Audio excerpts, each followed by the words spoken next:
కేవలం 5 నుంచి 30 కిలోమీటర్ల దూరంలో ఉండేటువంటి ముజఫరాబాద్ కానీ లేదా మిగతా ప్రాంతాల్లోనే ఉగ్రవాద శిబిరాలు ఉన్నట్టుగా ఇప్పటివరకు మనకు తెలుస్తూ వచ్చింది. కానీ పాకిస్తాన్ లోపల కూడా అంటే పాకిస్తాన్కి కీలకంగా ఉండేటువంటి ఆర్థిక రాజధానులుగా ఉండేటువంటి ఇస్లామాబాద్ కావచ్చు, లేదా కరాచీ కావచ్చు, లేదా లాహోర్ కావచ్చు, బహల్వాపూర్ కావచ్చు. సో ఇక్కడ కూడా ఉగ్రవాద శిబిరాలు ఉన్నాయని చెప్పని ఇవాళ జరిపినటువంటి దాడుల్లో ప్రపంచానికి మన వైమానిక దళాలు చాటి చెప్పినటువంటి పరిస్థితి మనకు కనిపిస్తున్నాయి. సో మొత్తం మీద ఈ టెర్రర్ క్యాంప్స్ అనేటువంటివి పాకిస్తాన్ ఆక్యుపైడ్ కాశ్మీర్లో ఎక్కడెక్కడ ఉన్నాయో కూడా ఇవాళ మనకి ఈ ప్రెస్ మీట్లో కొద్దిసేపటి క్రితం మనకు రక్షణ శాఖ నిర్వహించినటువంటి ప్రెస్ మీట్లో స్పష్టంగా చెప్పారు.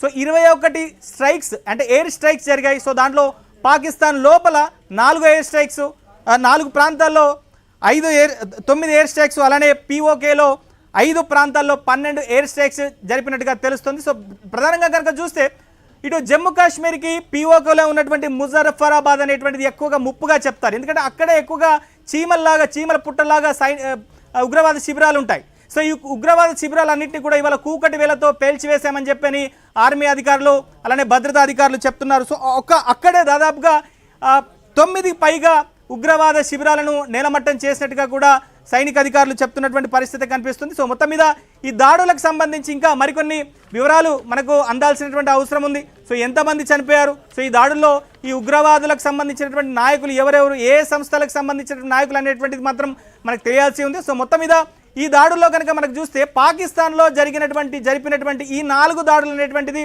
ఒకంత సంచలనంగా మనకు చెప్పుకోవచ్చు. పీఓకేలో ఎట్లాగో సర్జికల్ స్ట్రైక్ జరిగాయి, అన్నీ జరిగాయి గతంలో కూడా. కానీ పాకిస్తాన్లోనే అంటే మనం గతంలో కనుక చూస్తే బిన్ లాదెన్ని కూడా అక్కడ అబొట్టాబాద్లో ఇస్లామాబాద్ అంటే పాకిస్తాన్కి రాజధానిగా పక్కనే ఉన్నటువంటి 20 కిలోమీటర్ల దూరంలో ఉన్నటువంటి అబొట్టాబాద్లో బిన్ లాదెన్ని అమెరికా సైనికులు చంపినటువంటి పరిస్థితి ఉంది. సో ఇప్పుడు ఈ ఉగ్రవాదులు దాక్కున్నటువంటి ఈ 4 ప్రాంతాలు ఏవైతే ఉన్నాయో సో దాంట్లో ఇస్లామాబాద్, లాహోర్, అలానే బహల్పూర్, మన్సీరా. సో ఈ 3 ప్రాంతాల్లో కూడా 5కు పైగా ఎయిర్ స్ట్రైక్స్ జరగడం అనేటువంటిది ఒకంత పాకిస్తాన్ని పూర్తిగా ఒక ఆత్మరక్షణలో నెట్టినటువంటి పరిస్థితి కనిపించింది. ఇండియా మీద ఎటువంటి దాడులు జరిపినా పాకిస్తాన్లో ఏ ప్రాంతంలోనే సరే